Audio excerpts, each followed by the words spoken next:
We're good now. Yeah, we're good now. Welcome, ladies and gentlemen, to the 5th installment of the SCB podcast. As you can hear, it's just me. I don't normally do the intros. That's Jake's thing. But I'm in Bellingham right now for the new year. Jake was unable to make it, unfortunately. Some family circumstances. However, I'm here with two of my best friends, Devin and Rafi. What's up, guys? Hi there.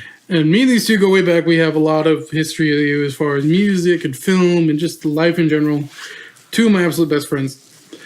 And, yeah, I just wanted to start off with a question. Like, what was, as far as in, like, with the new year coming up, what was 2018 like for you guys? Fucking hell. Dude, it feels like I get the same question every time I ask that question. Like, same answer every time I ask that question. I feel like as you grow up, your problems get kind of bigger. So every year just gets worse. I feel and that. worse. You know what was funny is I was having this conversation with someone.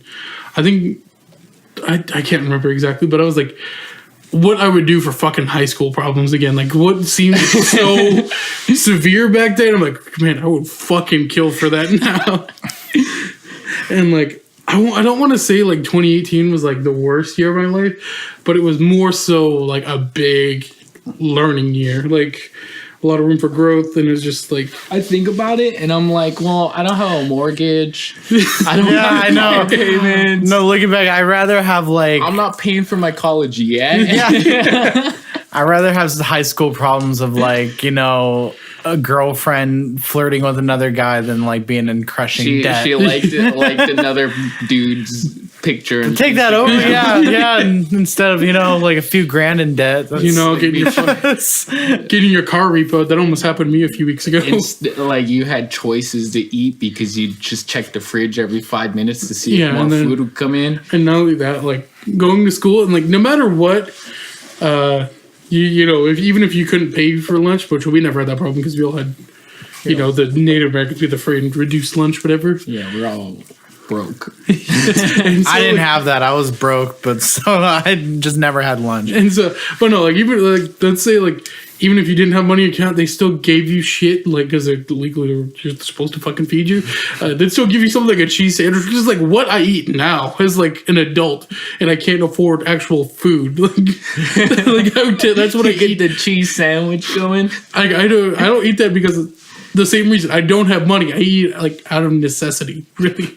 You know how, like, dogs will just go for every little crumb because it's just in their DNA as a scavenger to go for every crumb, and that's just me as a college kid.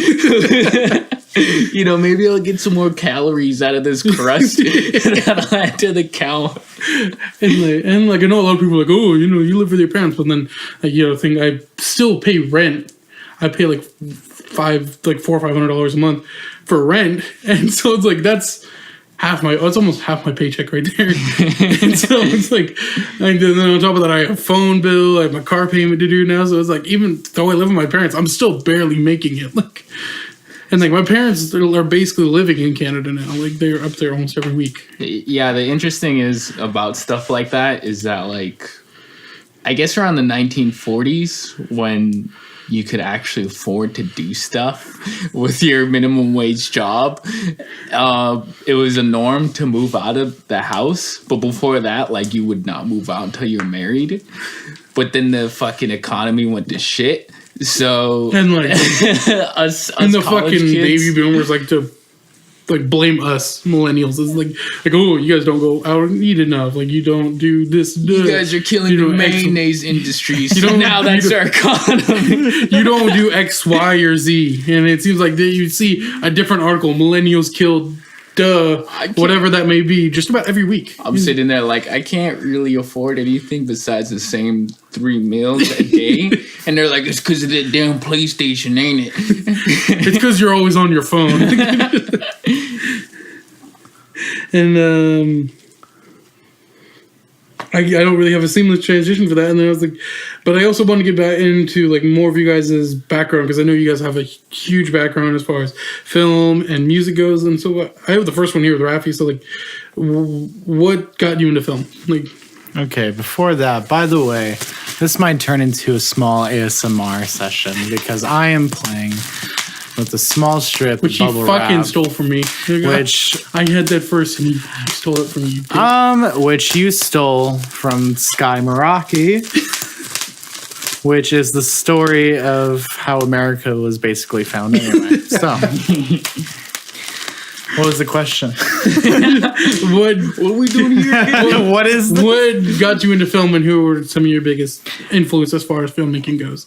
such a douchey answer, but like I've just always been. I don't remember not being into film. Ever since I was a kid, I would wander into a video store and just get lost and just like look at the movies. I remember me and you got, when FYE was still in the mall, me and you got kicked out trying to look at the hentai videos there. I was just looking behind. I was curious. They're covered up. You were trying to get the art side of what encompasses hentai as a whole and the general meaning behind it all. I was just trying to see some anime titties. No, I didn't. It was weird because those videos had like a plastic black cover over them. They had the Playboy cover over them. Yeah, and so like you can't see what it is, so you're just curious. I didn't know what the hell it said. It just said like some Japanese title that sounded crazy, so I thought it was like some Dragon Ball Z shit. And I didn't even like that. I don't know. I was just curious. So if you have a black cover there, of course people are gonna be like, huh?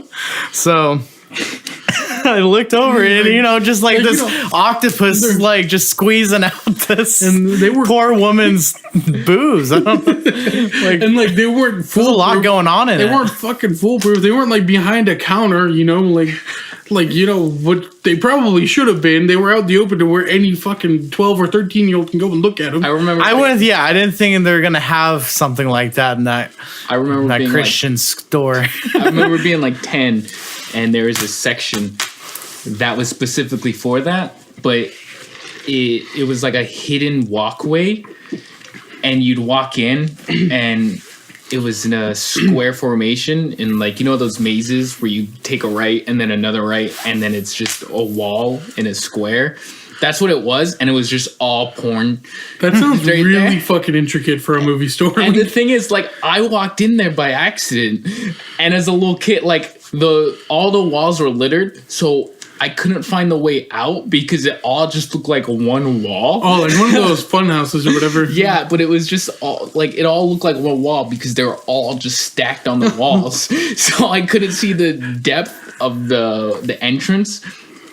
And so I got stuck in there. I was freaked out. It was like some 7-year-old. I was like, where am I? Why is there so many titties? Because I remember, like, I never got why they did that because, like, I remember at the Hollywood Video in Kingston, the one I used to go to as a kid, when video stores were still a fucking thing, they had all that. I didn't know at the time what it was because they were also covered up, but knowing as an adult, I now know what it is. Like, they had them behind the counter to where you had to ask for the shit, but I don't know if people got uncomfortable, like, hey, can I get that fucking ebony porn right there? Okay, another seamless transition here. I wanted to talk about so that was very insightful. Rafi, I don't think you ever really finished. Like, oh yeah, what was We that? went on to the video store, and then we just got. Oh yeah, I kind of ventured off, and then film back, and then who were like some of your biggest like film influences growing up? Oh, I don't know. It ranges from a lot of different people, like the Coen brothers and Martin Scorsese at one point. A lot come to mind. I mean, right now it's Yorgos Lanthimos. He's like this Greek director, and he's known for The Lobster and The Killing of a Sacred Deer and The Favorite, which just came out this year. And he's part of this Greek New Wave or Greek Weird Wave, it's called. And it's just like this very surreal kind of absurdist, dark kind of So when you say weird piece wave, of filmmaking. when you say weird wave, what does that mean? Like Serbian film type shit, or like some other weird, like Bird Box type weird? It's disturbing, but not as provocative as a Serbian film, and probably not as relentless, but it's still pretty. It's just kind of cold and atmospheric while also being very focused and formalist. I don't know. Yes.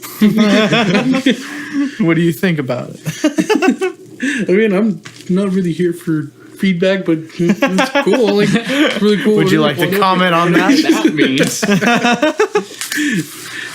And then We also have beverages on lock, Shane. oh man, goddamn. sponsored by Pepsi. Pepsi. Pepsi. And then, Devin, let's get a little into your background, like your musical background, maybe some of your biggest influences growing up and biggest influences now. Like, Well, how I got into it was honestly a joke. Like, and it seems to be that seems to be like a lot of people's like first move. It seems like a lot, not like most, but like a lot. Well, until this year, me and my best friend figured out we were friends with bullies, and I guess they would make like every month there'd be like an inside joke with us, like we'd be mafia, and I guess we'd pick on people just with mafia, like I don't even know what I never really got into it, nor did he. But they'd always do stuff like that, and I guess it was kind of like being ironic. And they would say like, "Oh, let's be rappers. Let's make a rap crew." And the guy who founded Ballin' Bros or Die, his name was Beezy. oh yeah, And I was DJ Hamdog, and we recruited Big Al. It was, or AKA BGD, and it actually, like, I remember recording these things in GarageBand with a Rock Band mic, and it just being so much fun at Grandma Nana's studios, and like I remember hanging out with Big Al, and it was just me and him. We're just recording. We just had lots of fun doing it. And even though we were just fucking around, we were just like, yeah, this is actually really cool to just do this. And we were like 12. We were in like 7th grade. No, it was 8th grade. So I was like 11 at the time. And every year in like high school, I would switch from like photography to like dance to like drawing to all kinds of different art mediums. Yeah, like expressions of art, like yeah, different forms of expression. That's pretty cool. But it was just music that was the one that like I actually enjoyed. And like when I was like 14 or something like that, I moved out up north away from all of them, and it was just me. And this is when I met you guys. And then I made a crew with Matthias. But I was really awful until people told me, like, until one day I realized, like, you know, maybe I'm kind of garbage at this. So I started getting good at like around like 16. So it took 4 good years for me to realize like I'm trash and I don't have what it takes, and to just actually sit down and hone my skills. But I think this is a year where I actually really took it seriously. And I'm 21 now, so it only took like 11 years for me to like think, okay, well maybe we should make this happen. And as for like influencers, I'm not entirely sure. Like when it comes to like beats, I pick like very pop beats, very jazzy beats, old school boom bap, like trap, new age trap beats. And yeah, because I saw you were listening to what's that guy's name, Ronnie something. You were on one of his beats earlier today when you were playing in the car. Oh yeah, Ronnie J. Yeah. And yeah, I just do all kinds of stuff. So I don't really have like a set sound necessarily, but the only people that I can think of that like influence me, where I like actually consciously try and sound like, is the Palmer Squares. And who you actually performed with like a month ago, so? which was pretty awesome. Which was great. Like on your birthday too, your 21st. That was it feels good to have like my first show be headlining in my hometown, and then my second be like Opening with my idols. Yeah, And so definitely two pretty big stepping stones. but I guess like as an artist, like I get influenced by things and I don't notice it. Like there's a song that's coming out in a couple months that I guess I have a 21 Savage flow in it. And I didn't realize I had it until the whole song was finished, mastered, and like all of that was set in stone. And I was listening to it again, and I literally have the 21 Savage flow in it, and I didn't realize it until it was all done. And I don't, like, if I noticed it, I don't think I would have done it. But I guess it's what sets me apart from, like, other people who kind of wear their influences on their sleeve, like Logic or Jid.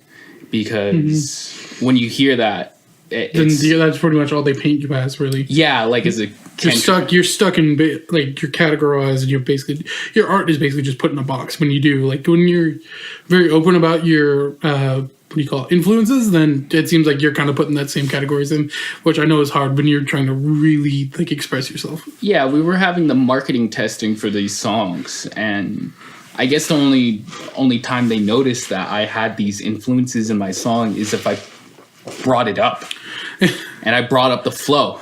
And they're like, oh, wow, that is 21 Savage flow. Because I know, like, yeah, and I remember, like, that's pretty much all I heard. Like, when you did do that, when you did wear very open with your influences, when you were big into his name at the time, D Pride, and that's kind of all I've really heard from you. And, like, now I kind of see where you're going with it. Like, that's all I thought about when I heard your music. Is just like, oh, he's, I don't know, just like very D Pride heavy influence. Like, so I guess I just try and go off of whatever is just instinctual. Like if I hear a beat and I can't come up with something instinctually, I'm like, I'm not feeling it. I'm not with it right now. And sometimes I get ideas that come up instantly, but I think it's just like me gathering ideas from other artists that I don't notice. So it's not like I'm taking influence directly, so I don't have direct influences unless it's Palmer Squares. It's just I somehow manage to subconsciously be like, hey, this 21 Savage flow would sound dope. Yeah, and I don't notice. We were listening to that song that you were mixing. I didn't really think of the Palmer Squares when we were listening to it, but then I heard, like, you kind of pay homage to him. Like, I forget what it was exactly, but I know it was something from, I think it was Unlistenable in there. Yeah. No, when it comes to them, I'll admit I steal a lot of flows from them. So like it wasn't like a flow. It was just like a line, split second line. No, it was probably a lot. I'm gonna be honest. You could just be like, oh no, he's just playing hard. No, it was just straight ripping off of them. Most like, did a Drake and stole an entire verse. I probably just took. And it was like that's not bad people to be biting off. It was exactly they put out probably some of the craziest bars I've ever heard. Like every time I show someone new the 2011 MC Showcase, they're like, holy shit! Like yeah, and like everybody. I was just listening to their podcast about that. How many times like it took Term like 200-300 tries to nail that take. It took him like 2 days to film it, and then he wasn't even fully satisfied with the final cut. And it only took Acumental 2 tries to film his, because he had so much time to really master it to just rehearse. Yeah.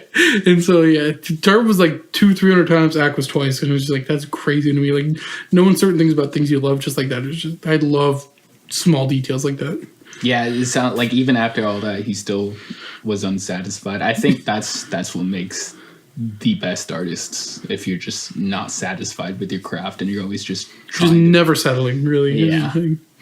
Knowing that there's always room to improve, even if arguably some of the best bars ever come out of someone's face. Like, and that's crazy to think that he's put in that category, but he's still not happy with it. That's insane.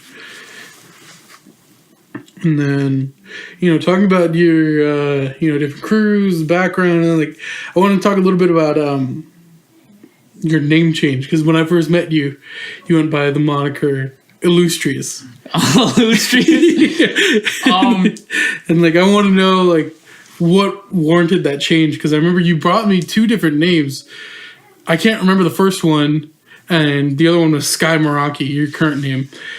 And I think I was the only person for the other name. And now, like that name now, and then Sky Meraki, I can't really see you as anything else. Like, Yeah, Illustrious. I just wasn't creative with names, even when it came to like Sky Meraki just came to me, but it was just I had been wanting a name change for a while, but with Illustrious, it was me wanting to take my actually taking it seriously, like I want to actually rap, and then before that was DJ Hamdog. So Illustrious was just me Googling legendary and then finding synonyms for legendary. so, like, I remember, like, and I still catch myself because, like, to this day, when I read that word in, like, an article or any, like, if I read it anywhere else other than, like, I actually have to sit back and think that's not illustrious, that's illustrious. Yeah. Is the pronunciation deliberate? No, it's just because I found out this recently, but I have dyslexia, so. Thought it was an artistic intent. No, because when I read it, I have to like, okay, that's not illustrious, it's illustrious. Because you said illustrious for so long, and that's just engraved in, that's like into my brain now. I think Rafi brought that up to me, and I was just like, I was sat there for, no, it's illustrious. I did that on purpose. But when it, I don't think I ever want to explain this to much people, but my name, Sky, is actually a reference to my late dad. And Meraki is actually Greek for putting your whole soul into something. And so, like, illustrious was just, I'm just trying to rap. And then Sky Meraki was a name change. Like, it just felt like a character development arc in the anime of my story. And and I upgraded or something, because like that's when I started just improving immensely, and it just illustrious just didn't feel like me anymore, and I felt like music encompasses me as a whole, and like I listen to like 10-15 albums a week at least, and that's just if I'm really busy too. Because like I have to be listening to new music. I have to be always writing new music, mixing new music. That's just like my homies telling me like I need to take breaks now. So like I was like, all right, dude, I'll take like a day or two break. And I took like a 4 or 5 hour break and worked on it 2 hours, and then just did another 4 or 5 hour break. So like even my breaks, like I have to include doing music. So yeah, that's kind of like me. When I'm not like, of course, I do it like 1 day a week. But then other than that, I'm listening to like other podcasts and like getting people's feedback and different shit like that. So I kind of feel that. I kind of work around 1 day a week. Of course, like I have a regular job, but it's like as I'm sitting there with my kids, I'm thinking of other things that I could talk about and what I could like. Let's say something like this. I think about things I could ask you guys or whoever else is around. Like I'm just sitting here thinking about all this different shit for the podcast. Like, yeah, so I guess this podcast will have exclusive news on the Skymarine. Like, oh, new shit.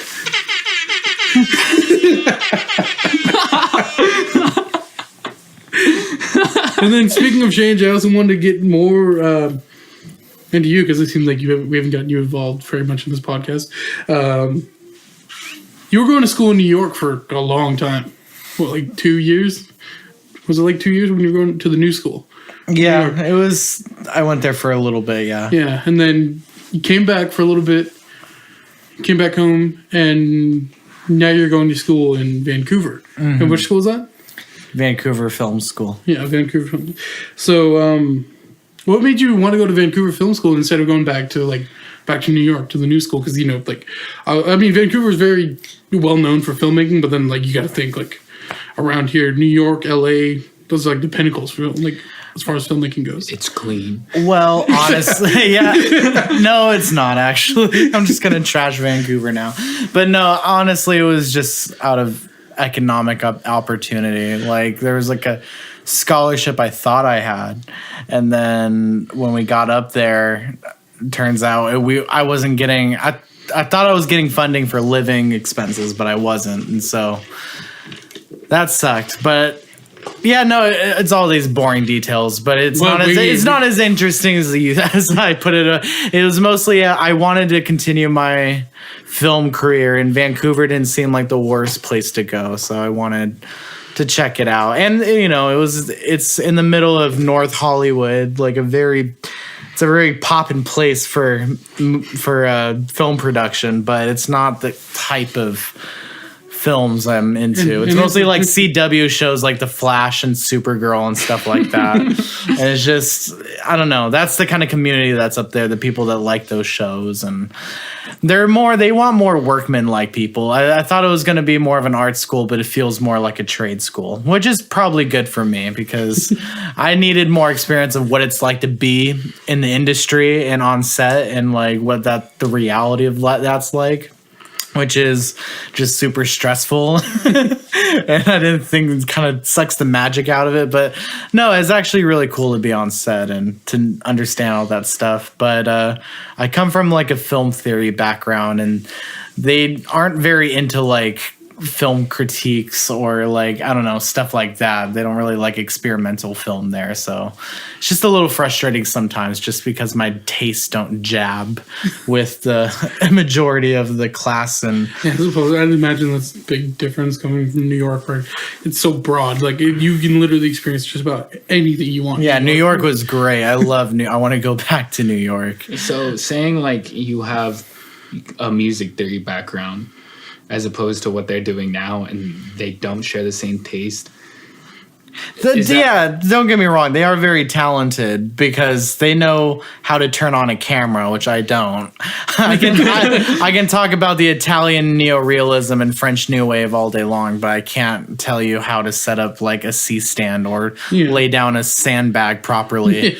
You know, that's... Yeah, so they're basically like they're the brass tacks type. Like, they're not really into like finer details. They're more so like, yeah, they do their job. They know how to like work with equipment and stuff, and they're good with their tools. And I'm just not good at touching any of that stuff. I'm more of an ideas guy. Another douchey thing to say, but I mean, I think that's just, I know how to write and I know how to get my vision across as a director. So I feel like that's my strong suit. And then it also gives opportunity for other people to collaborate on the projects I work on because they can bring their vision to mine. Like, I don't have to tell my cinematographer exactly what I want and like here and, you know, micromanage them. It gives them opportunity to kind of bring their vision to the table and kind of add to the overall vision we're trying to go for. What time we got, Devin? What time we got? We're at 30. 30? Yeah, I'm not quite as good as carrying these kinds of things on as Jake is. I was trying to think of more questions to ask. So, you like sports? You guys ever done DMT? Yeah, I mean, that's crazy. You done DMT? You seen any good movies lately? How's the family doing it? Real shit though. Have you seen any good movies lately? I'm talking about movies. Talking about movies? No, I'm not big on movies. You know what I saw recently was I took Chunky to go see The Grinch. Other than that, I'm not really big into movies. I'm not really big into paying for anything if it doesn't have to do with clothes, really. What's your favorite movie? My favorite movie, one that I go back to no matter what, and it definitely has something to do with my day-to-day life, is Juno. I watched Juno a lot. I haven't watched it too much recently. We saw Juno together. Like 10 years ago. Yeah, it's 2007 November. I remember it was... no, not November. It was January. Yeah, because it was Matthias' birthday. His brother. I think you guys know that. I feel bad for this because I basically convinced the My whole McGill family my whole family to go see an indie little rom-com about a quirky, quick-witted teenage girl who's pregnant. And And like I had no. they wanted to see Cloverfield. That's the kind of comparison, and I felt bad because I was like, no, let's go see this. Let's go see a real movie. And it's like I had no idea what it was going into it. Like like if you asked me about it, I couldn't give you a single detail. The only thing I knew was I thought, what's her name? Ellen Page. Yeah, I thought Ellen Page was hot. That was my only inclination, right? Big old pregnant Ellen Page. Yeah, that was my only inclination at first. And it came out and I wound up loving it because I just loved everything about it. I love the quirkiness, the bubbliness. They're just like, the thing that hooked me the most was the music because I still listen to the soundtrack. Oh, I love the soundtrack. I love Sea of Love, Moldy Peaches. Yeah, I actually just like Sea of Love and Anyone Else But You. I just put Chunky to bed to those two songs like 2 days ago, and I still listen to that whole soundtrack like on a pretty regular basis. It's like it's on rotation just about every week. How did the rest of your family like it initially? They didn't have much to say about it. I remember Mataz was pissed. He's like, fucking ruin my birthday. And yeah, I think he still hates that movie to this day. I really hate going to movies with people who don't really can really understand movies at like after playing a lot of video games, I now understand like the art of storytelling and like being very compassionate, and I'm not passionate about video games. I'm like so invested into it, and now I understand storyline and the importance of characters and watching the develop and the sound and the soundtrack and everything. And then so I brought my girlfriend's family to go see Hostel. And Hostels. Well, Hostels, yeah, not Hostel. And it was just so... I have this similar story where they're like, I knew it was going to be boring. It was going to be so slow. There was not even explosions. It wasn't even funny, man. Kevin Hart didn't even make a joke in it. And I got so mad because I walked out that movie. I was like, that was such a good movie. Oh my God, I love that movie so much. And then they were just, yeah, it was just going to be slow. And I think like their mom fell asleep during the movie. Oh my God. So I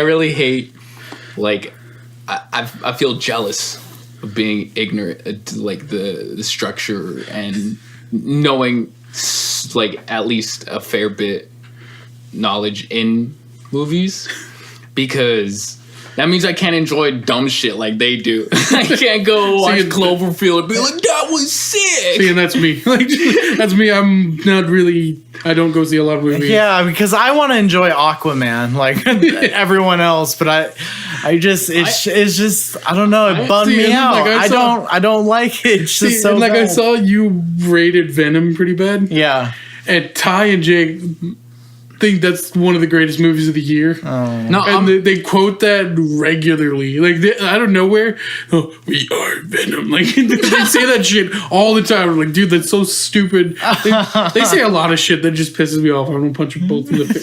Like, they argue about this one thing. You're like, I don't even know what the fuck they say. They whisper it. Some gibberish. I'm like, oh, it was this. And like, dude, it's just, I'm not even going to repeat it because it's just so fucking stupid. They know what I'm talking about. They're probably, yeah, they're probably going to laugh their ass off when they hear it. Like, I enjoyed that movie, but that was No, Aquaman and Venom are on my worst of list this year. like I know like I can see fun movies. Like I can see them being fun. Like Suicide Squad, that's a fun movie, but it's just so bad I can't enjoy it, and I want to be ignorant about like all the badness it has in it, so I can enjoy the fun in it. That's another thing.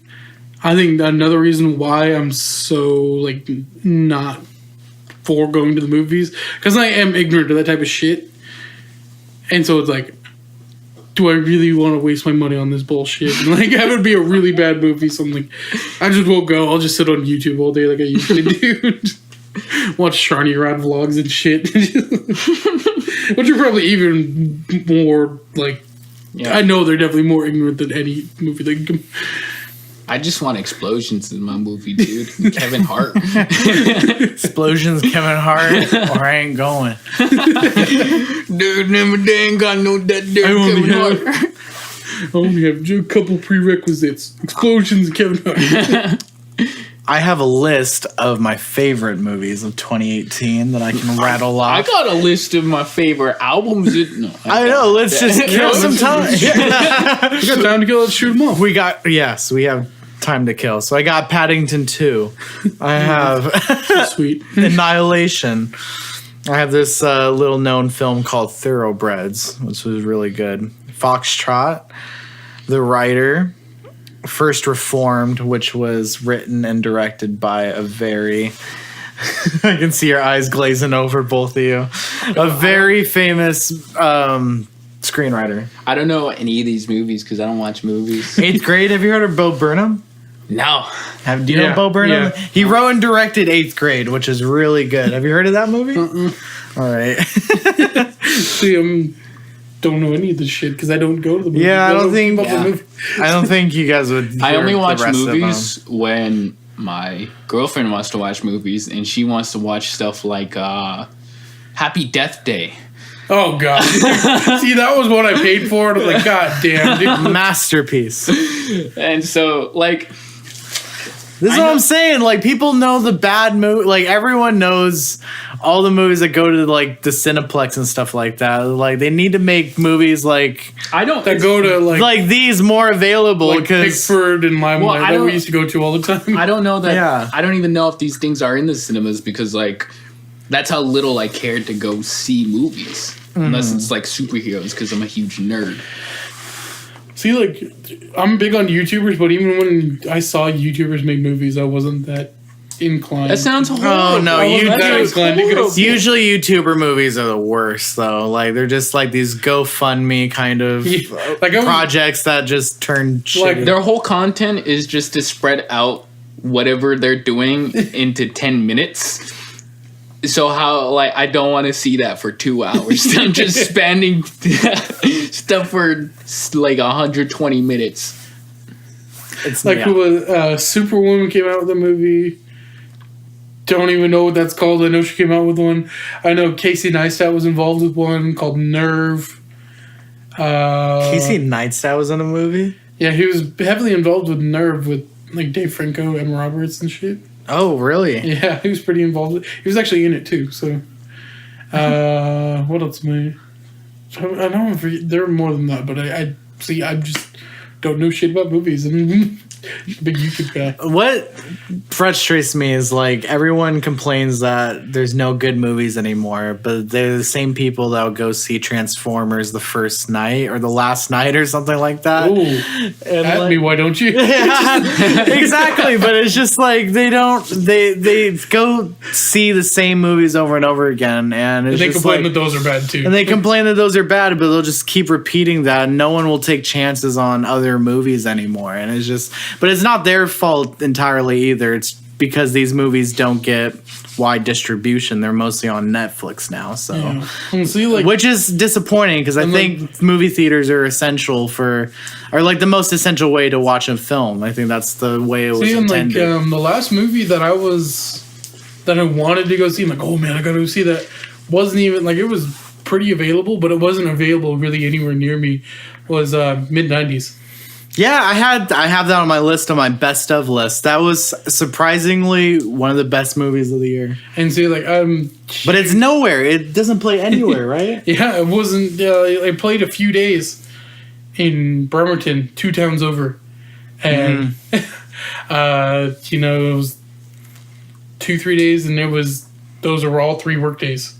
Yeah. And so it's like, and so I had no. Ty and Jake went and saw it, but I can't remember what I was doing that day. You called out and you were like, I'm just really sick right now. And like, I was excited to go see it because I have a pretty broad history of skateboarding, and a lot of skateboarders are in that movie that I watched, like Knockout Smith, Owen Prenot, Kevin White, Tony Hawk. Tony. And then, of course, Jonah Hill. Jonah Hill's been one of my favorites for a very long time.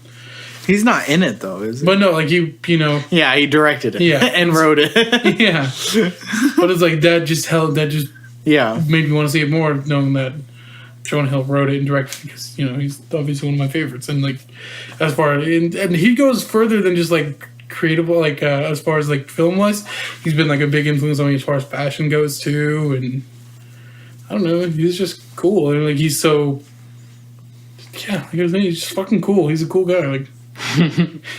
He's a cool dude. He's a good guy. And then like I was watching his sneaker shopping with Complex, and just hearing him go more in depth with the film was really cool. I like that movie. It's a good one. It's a good one. A good movie.